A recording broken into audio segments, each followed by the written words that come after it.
नमस्कार सगळ्यांना. यश life coach या युट्यूब चॅनलवर सर्वांचे स्वागत आहे. आपल्या समोर दिसतो आहे तो विषय आहे दासबोध संबंधी. तर तो या चॅनलवर कसा? आपल्याला माहिती आहे की आपण जीवन विषयक मार्गदर्शन किंवा संबोधन सातत्याने या चॅनलमधून करतो. त्याचप्रमाणे दासबोधामध्ये आपल्याला बऱ्याच गोष्टी उपलब्ध आहेत. दासबोध म्हणजे एक शास्त्रोक्त जीवन पद्धती खूप सोपी करून सांगितलेला ग्रंथ. त्यामध्ये 20 समास आहेत. प्रत्येक समासात दशक आहे. दशक म्हणजे 10 विषय. आणि आपण प्रत्येक भागामध्ये 5 विषय घेणार आहोत आणि 40 भागामध्ये हा सुटसुटीतपणे पुरा करणार. इथे आपल्याला अखंड दासबोध हा खूप सोप्या शब्दामध्ये ऐकायला मिळणार आहे. सर्व भाग पुरे झाल्यानंतर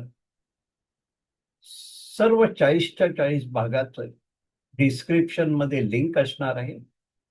आणि आपल्याला मला सांगायला आवडेल की याचप्रमाणे आपण हिंदीतून पण दासबोध सादर करणार आहोत.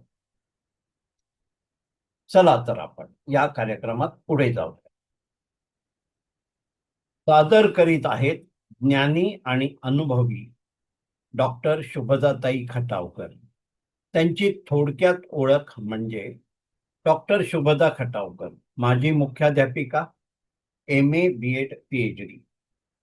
प्रबंधाचा विषय महादेवी वर्मा के काव्य में मानव मूल्य और दर्शन, मुंबई विद्यापीठ. समर्थ रामदास विद्यापीठाच्या 6 परीक्षा प्रथम आणि विशेष श्रेणीमध्ये उत्तीर्ण.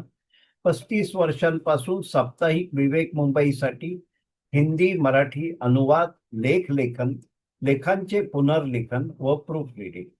अनेक हिंदी मराठी ग्रंथांचे तसेच पुस्तकांचे हिंदी मराठी अनुवाद. अनेक निबंध, कथा, कविता, पुस्तक परीक्षण यांचे लेखन. महाराष्ट्र राज्य उत्कृष्ट वाङ्मय निर्मिती पुरस्कार 1987-88. राष्ट्रीय आदर्श शिक्षक पुरस्कार 2001-2002 तत्कालीन राष्ट्रपती डॉक्टर APJ अब्दुल कलाम यांच्या शुभ हस्ते. 100 पेक्षा जास्ती पुरस्कार आणि 300-350 पेक्षा जास्ती सन्मान. संत साहित्यावर प्रवचने आणि अन्य विषयांवर व्याख्यान. सन्माननीय डॉक्टर शुभदा खटावकर, आपल्याला नमस्कार. लाईफ कोच RK या युट्यूब चॅनल वरील सहज सुलभ दासबोध या सिरीज मध्ये आपलं तुमचं परत एकदा स्वागत आहे. आजचा विषय आपण समजून घेऊया. मराठीतून दासबोध, सहज सरळ सोपी जीवन पद्धती, श्री दासबोधाची शिकवण. अभ्यासक डॉक्टर शुभदा खटावकर. आज भाग 7वा आहे, म्हणजेच दशक 4, नवविधा भक्ती. याच्यामधल्या पहिल्या 5 समासांवर म्हणजे 5 विषयांवर कथन होणार आहे. श्रवण भक्ती, कीर्तन भक्ती, नामस्मरण भक्ती, पादसेवन भक्ती, अर्चन भक्ती. तर आपण शुभदाजी खटावकर यांना विनंती करूया. शुभदाजी ताई, आपण आपले आजचे कथन सुरू करावे अशी आपल्याला विनंती आहे. करा सुरुवात. जय जय रघुवीर समर्थ. श्रीराम श्रीराम श्रीराम. सर्व प्रेक्षकांना, दर्शकांना, भाविक श्रोत्यांना माझा विनम्रतापूर्वक नमस्कार. आज आपण 4थ्या दशकातील नवविधा भक्ती म्हणजे यातल्या पहिल्या समासामध्ये श्रवण भक्ती या विषयी अभ्यास करणार आहोत.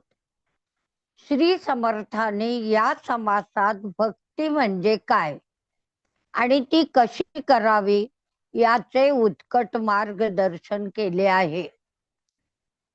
श्री समर्थ म्हणतात, तू ईश्वराची भक्ती कर, म्हणजे भक्तीत रस घे. तू ईश्वराचा अंश हो. तुझ्या आनंदाच्या वाटेत अडथळा करणाऱ्या अविद्या, अहिंसा, या ज्या गोष्टी आहेत, वासना, यांना भगवंताच्या सामर्थ्याने नष्ट कर.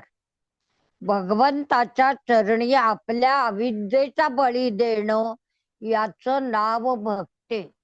किती साधी सोपी सुंदर व्याख्या केलेली आहे की ते म्हणतात, भगवंताच्या चरणी आपल्या अविद्येचा बळी म्हणजे अज्ञानाचा बळी देणं यालाच भक्ती म्हणतात. तू भगवंताला आपला स्वामी मानून त्याचे चरणी आश्रय घे. त्याच्यावर भार टाकून तू आपले जीवन जगत राहा. जगाच्या या रहाट गाडग्यात आपल्या वाटेला आलेले काम त्याला आवडेल त्या पद्धतीने करणे यालाच भक्ती म्हटलेलं आहे.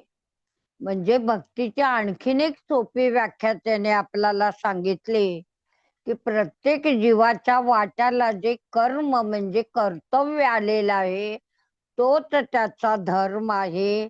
पण तो धर्म निभावताना भगवंताला ते कसं आवडेल त्या पद्धतीनं करणं यालाच त्यांनी भक्ती म्हटलेलं आहे. दुसरा शब्द ते वापरतात, हीच सेवा होय. भक्तीत कर्मयोग असून अध्यात्माची सर्व अंगे भक्तीत समाहित आहेत.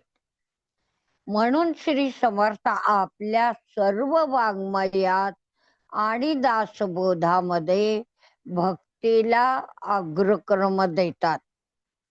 ईश्वर हे बिंब आणि जीव हे प्रतिबिंब आहे.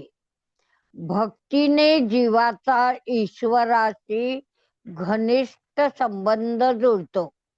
यालाच भाव म्हणतात. म्हणजे भक्ती म्हणजे हे काय तर सोपं करून सांगितलं. त्याच्या पुढे जाऊन म्हणतात, ईश्वरावर आपलं जे प्रेम जडतं, जी भक्ती जडते त्यालाच भाव असं म्हणतात. ईश्वरावरच्या अगाध श्रद्धेने म्हणजे काय तर तो आहेच अशी भावना मनामध्ये दृढ करणं, तेव्हाच श्रद्धेनं भक्ती जन्म घेते. म्हणून भक्तीचा जो उदय आहे तो हृदयाच्या सरोवरामध्ये कमल रूपाने होतो असं समर्थ आपल्याला सांगतात. ही भक्ती भगवंताबद्दल जेव्हा विकल्परहित होते, म्हणजे साशंक मन नको, इथे भगवंतावर पूर्ण श्रद्धा, विश्वास पण नाही, श्रद्धा महत्वाची आहे. तो आपलं मन जेव्हा विकल्परहित श्रद्धेने परिपूर्ण करेल तेव्हा त्याचं सानिध्य लाभून तदाकारता आणि तदाकारतेनंतर आत्मीयता ही प्रेम भावाने व्यक्त आणि सुस्पष्ट होते. भगवंत अनंत अखंड अमृत आणि रसमय आहे. म्हणून ही भक्ती पण तशीच असणार ना. शिवाय भगवंत सर्वांतर्यामी आहे. तो कुठे नाही असं नाही, सर्वत्र सर्वांच्या हृदयात आहे. भक्तीच्या माध्यमातून तो सर्व जगातील सर्व प्राणी मात्रांशी समरस होऊन त्याला स्वानंदाची अनुपम प्राप्ती करून देतो. पण काय आहे वस्तुस्थिती की अविद्येच्या आधिपत्यामध्ये जीव रमल्याने तो स्वानंदाला मुक्तो. म्हणजे स्वानंद सहज मिळणार आहे, पण आपणच आपल्या अविद्येने त्याला मुक्तो. यास्तव भक्तीची परिस्थिती म्हणजे भगवंताला शरण जाणे, जगातलं सगळं काही विसरणं आणि केवळ भगवंताच्या चरणावर शरण जाणं, हाच एकमेव मार्ग उरतो. ही भक्तीची शरणागती जेव्हा खऱ्या अर्थाने प्राप्त होईल, तेव्हाच त्याला दिव्य जीवनाची प्राप्ती होईल. अर्थातच जीवाचे अस्तित्वच नष्ट होईल व त्याचे वर्तन भगवंताच्या संकल्पानुसार होईल.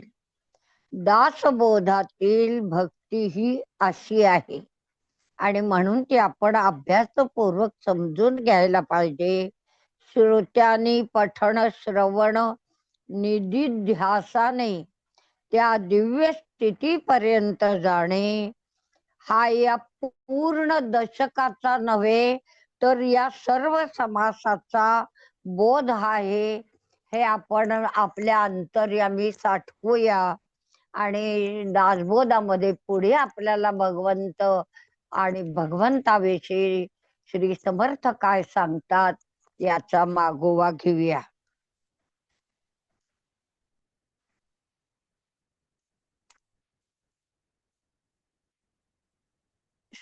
श्रवण भक्तीचं त्यांनी जे महत्व प्रतिपादिलं आणि प्राणी आणि परिस्थिती यांच्या प्रतिक्रियेतून जीवन अग्रेसर होतं. माणसाच्या जीवनात क्रिया आणि प्रतिक्रियांच्या प्रक्रियेत भाषेला अनन्यसाधारण महत्व आहे. नाम जप वगैरे भगवंताचं भजन कीर्तन नववेदा भक्ती यासाठी आपल्याला भाषेचा आधार घ्यावा लागतो, शब्दांचा आधार घ्यावा लागतो, शब्द श्रवण करावे लागतात, उच्चारावे लागतात. म्हणून या प्रक्रियेमध्ये भाषेला अनन्यसाधारण महत्व आहे. शब्द श्रवण केल्याने माणसाचे जीवन विचार व्यवहार सुसंस्कारित होतात. समर्थांसारख्या दिव्य पुरुषाचे लिहिलेले आणि बोललेले शब्द तेवढ्या तोला मोलाचे असल्याने श्रोत्यांनी पाठकांनी दासबोध ग्रंथाच्या वाचनाने श्रवण भक्ती साधावी आणि मनीचे संशय नष्ट करून भगवंत प्रेमाची प्राप्ती करून घ्यावी, ही या समासाची शिकवण आहे. दशक 4 मध्ये दुसरा जो समास आहे ती कीर्तन भक्ती आहे. भगवंत आपल्याच हृदयात आहे, पण आपली अवस्था माझे असून मज पाशी मी नेमका जागा चुकलोसे अशी आहे. संसाराकडे पाठ फिरवणे आणि भगवंताला सन्मुख होणे, इथेच भक्तीचा जन्म होतो. तो आहे मी त्याचा आहे असा भाव म्हणजेच भक्ती. या भावाने जीवाचे शुद्धीकरण होते. म्हणजे भक्ती हे काय आहे तर प्युरिफिकेशन ऑफ माइंड आहे. भगवंताच्या चरणी जसा भाव स्थिरावेल तस तसा जीव अंतर्यामी प्रेमाने भरू लागतो. भगवंत प्राप्तीच्या आड येणारे सर्व दोष लोप पावतात. मी त्याचा आहे हा भाव नवविधा भक्तीतील कोणत्याही भक्तीने साध्य केला जातो. 9 प्रकारची भक्ती असली तरी साधकाला जी जशी जमेल त्यातली कोणतीही भक्ती निवडावी आणि त्या मार्गावर अग्रेसर व्हावं असं आपल्याला इथे समर्थ सुचवतात. कोणत्याही भक्तीने साध्य होणारी ही जी प्रेरणा आहे आणि मग जेव्हा ही आपल्याला साध्य होते हा अनुभव दुसऱ्याला सांगणे, त्यातून आनंद प्राप्त करणे हा मानवी स्वभाव असल्याने श्रवणानंतर कीर्तनाची क्रिया सहजपणे येते. त्यानंतर वक्ता आणि श्रोते दोघेही आनंदी होतात व या कृतीने अनेक लोक भगवंताकडे वळतात. पुढे समर्थ कीर्तन कसे करायचे त्यासाठी कीर्तनकाराचे महत्व सांगून कीर्तनकाराने कसे कीर्तन करावे याचेही सुरेख मार्गदर्शन करतात. कीर्तनामध्ये काय असावं हे सांगताना समर्थ म्हणतात की कीर्तनाची जी काही सुरुवात आहे किंवा पूर्वरंग आहे त्याच्यामध्ये भगवंताची रसदार कथा निवडावी, नवरसांचा परिपाक होईल आणि उत्कट काव्य असावे.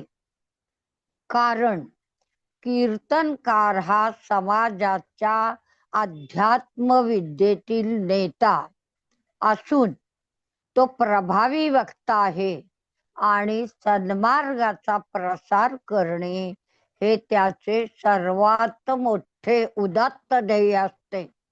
अर्थात कीर्तनकाराने श्रवणाने पापे नष्टशी होऊन जीवनाला उत्तम गती मिळते, भगवंत प्राप्त होतो, माणूस शील चारित्र्याने संपन्न होतो, मन एकाग्र होते. साक्षात ब्रह्मदेव पुत्र नारद असं म्हणतात की सततम कीर्तयंतो माम, मी भगवंताचं सतत कीर्तन करतो. त्यामुळे त्याला नारायणी उपाधी प्राप्त होते. की नारायण नारायण का मुखे, तर अखंड ज्याच्या वनी ध्यानी चित्ते भगवंत आहे. भगवंताचा कीर्तनात काय सापडतं, काय आहे, तर श्री समर्थ म्हणतात भगवंताचं कीर्तन म्हणजे सारी तीर्थे आणि जगदात्मा ईश्वर यांचा वास असल्याने असे कीर्तन सतत श्रवण करावे. ही किती मोठी आपल्याला शिकवण दिलेली आहे. आणि म्हणून पूर्वीच्या काळी किंवा आजही जी कीर्तनाची कामं चालू आहेत, सेवा चालू आहे, त्यांना आपण पुन्हा पुन्हा धन्यवाद देऊन ही शिकवण घेऊन पुढच्या समासाकडे वळूया. दशक चौथा मधला तिसरा जो समास आहे तो नामस्मरण भक्ती आहे. या समासामध्ये समर्थ नामाचे महत्व आणि थोरवी स्पष्ट करतात. नाम ही दृश्याला अदृश्यपणे धारण करणारी परमात्म शक्ती आहे. म्हणजे नामाची त्याने आपल्याला परिभाषा सांगितली की नाम ही दृश्याला अदृश्यपणे धारण करणारी शक्ती आहे. जीवाच्या संकल्पात ज्ञानाचा जो विषय होणारी वस्तू आणि त्या वस्तूचे ज्ञान वेगवेगळेपणाने वास्तव्य करते, पण आधी संकल्पात ते एकरूपच असतात, वेगवेगळे नाही. नामस्मरण याचा सुस्पष्ट अर्थ असा आहे की आपण ज्याचे नाव घेतो म्हणजे ज्याचं स्मरण करतो तो खरा असून या विश्वातील घडणाऱ्या सर्व घटना ही त्याचीच सत्ता आहे. ही जाणीव सतत जागी राहणे. प्रपंच भगवंताचा विसर पाडतो. म्हणून श्री समर्थ येते श्री गोंदावलेकर महाराजांप्रमाणे नामावर भर देतात. यात तव नामाचे महत्व आणि कार्य जाणणे. प्रपंचात वेळेनुसार कोणत्याही अवस्थेत सगळ्यात महत्वाची हा शब्द किंवा ही क्रिया आहे की कोणत्याही अवस्थेमध्ये नामाचा विसर न पडू देता आयुष्यभर नाम घेत राहणे आणि भगवंत कृपेला प्राप्त होण्यासाठी या समासातून भक्तीचा तिसरा प्रकार समजून घेऊन योग्य तो बोध घेणे आणि त्यानुसार जीवनक्रम चालू ठेवणे ही या समासाची शिकवण आहे. त्यानंतर चौथा मधला समास 4 आपण बघतोय की पाद सेवन. संगती संग दोषेण या न्यायाने जर दुर्गुणांचा संग जडतो हे जर सत्य असेल तर श्री समर्थ म्हणतात सद्गुणांचाही संगत घडायला काय हरकत आहे.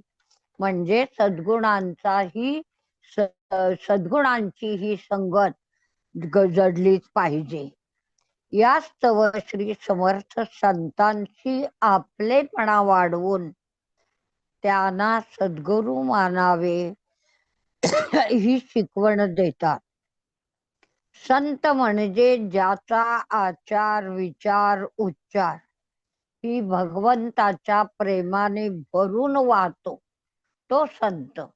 संत म्हणजे काय तर ज्याच्या वाणीत उक्तीत व्यवहारात आचरणात दृष्टीमध्ये श्वासामध्ये प्रत्येक ठिकाणी भगवंत भरून उरतो त्यालाच आपण संत म्हणावं. जीवनाच्या कोणत्याही अवस्थेत तो सतत भगवंताशी एकरूप झालेला असतो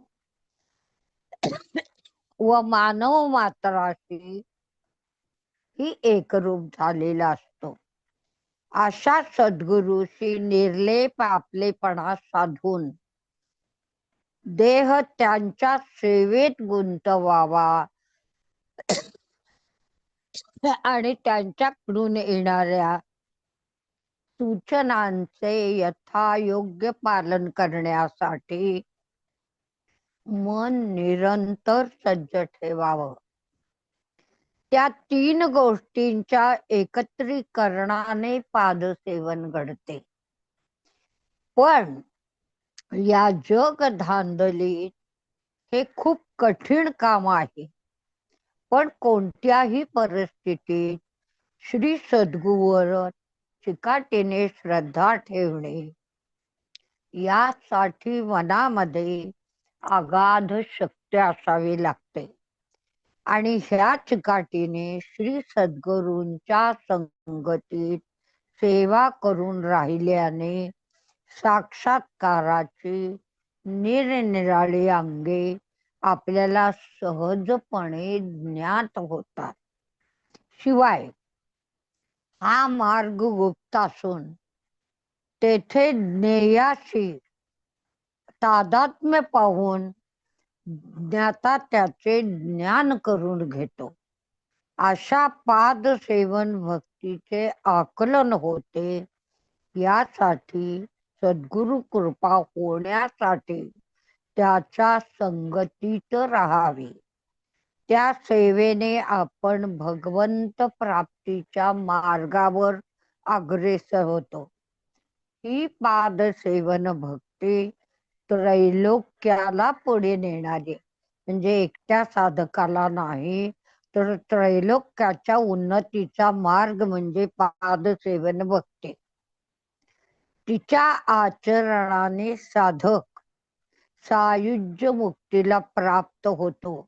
म्हणून या श्रेष्ठ भक्तीच्या मार्गे संसार सागर पार करून पहिलं तरी पोहोचावे हा संदेश समर्थ आपल्याला येथे देतात.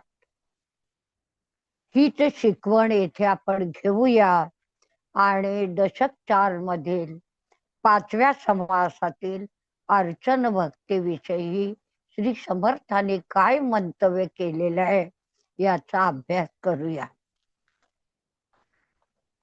दशक 4 मधला या बोलण्यातला समारोपाचा 5वा समास आहे अर्चन भक्ती. मानवी जीवनाचे ध्येय परमात्म्याचा साक्षात्कार होणे हेच आहे. मनुष्य जन्माला का आला तर भक्ती करण्याकरता आला, साधू संतांच्या सेवेत राहण्याकरता आला आणि या नवविधा भक्तीने तो भगवंताशी एकरूप होणे हे त्याचं उद्दिष्ट, हे त्याचं उत्तम ध्येय. यासाठी दोन मार्ग आपल्याला उपलब्ध आहे. एक माणूसपणा नष्ट करणं आणि परमात्म्याशी झोंबायचं. म्हणजे एखाद्या झाडावरचं फळ काढणं, उंचीवरची वस्तू मिळवण्याकरता आपल्याला जे प्रयत्न करावे लागतात त्याला आपण झोंबणं म्हणतो. तसं परमात्म्याशी सुद्धा आपल्याला झोंबायला हवं. आणि दुसरा मार्ग आहे माणूसपणाला थेट परमात्म्याकडे वळवणं. ज्ञान योग मार्ग हे पहिल्या मार्गात गणले जातात, तर भक्ती ही दुसऱ्या प्रकरणात गणली जाते. माणसाचा मूळ स्वभाव असा आहे की तो ज्याच्यावर प्रेम करतो त्याचा मान सन्मान, पूजा अर्चा केल्याशिवाय त्याला राहत नाही. या भावनेने अर्चन भक्तीचे आपल्याला इथे मूळ भक्ती सापडते. तसेच जगात जे जे उत्तम उदात्त उन्नत आहे ते भगवंताला अर्पण करणे हे ही अर्चन भक्तीचे मुख्य लक्षण आहे. अर्चनाचेही पुन्हा ते दोन भाग सांगतात. एक सूक्ष्म अर्चन आणि दुसरे स्थूल अर्चन. बाह्य अर्चनात सद्गुरूंची मूर्ती, तसबीर पण समाविष्ट होऊ शकते आणि तिची आपल्याला जी नित्य स्नानादी चंदन लेपन, उत्तम फुले, उत्तम वस्त्रे, हार, धूप, दीप, नैवेद्य याने आपण आरती करावी. मनापासून साष्टांग नमस्कार घालावा. प्रेम भरल्या दृष्टीने त्यांना एकदा डोळ्यात साठवावे. आतील अर्चन करण्यासाठी कल्पनेच्या सहाय्याने तिला सजीव कल्पून तिची आपल्या हृदय मंदिरामध्ये प्रतिष्ठापना करावे. बाह्य अर्चनातील सर्व उपचारही करावे. नंतर तिला हृदयातच विश्रांती द्यावी. असे नित्य केल्याने, कधीतरी नाही, नित्य केल्याने मन सूक्ष्मात रंगू लागते आणि अधिक रंगू लागून नंतर प्रतिभेच्या आविष्काराने याच निष्कर्षावर आपण पोहोचतो की भगवंत माझ्या जवळ आहे. ही भावना जिवंत होऊन प्रसन्न मानस पूजा घडून अविस्मरणीय आनंदाचा ठेवा प्राप्त होतो. हा आनंद मिळवण्यासाठी आतील अर्चनाचा सराव करावा आणि भगवंताची प्रीती, सानिध्य, कृपा आपण सर्वांनी प्राप्त करावी. हीच या समासाची शिकवण आहे. आजच्या आपल्या 5 समासांचं निरूपण किंवा जे काही मला मनोगत मांडायचं होतं ते मी आपल्या पुढे मांडलं. आपण त्याचा मनोभावे स्वीकार करा आणि आपण पुढे पुढे जाऊया. भगवंत आणि श्री रामदास गोंदवलेकर महाराज यासाठी आपणा सर्वांना आणि मलाही शक्ती देवोत, युक्ती देवोत, बुद्धी देवोत, सामर्थ्य देवोत अशी सर्वांच्या चरणी मंगल प्रार्थना. जय जय रघुवीर समर्थ. जय जय श्रीराम श्रीराम श्रीराम.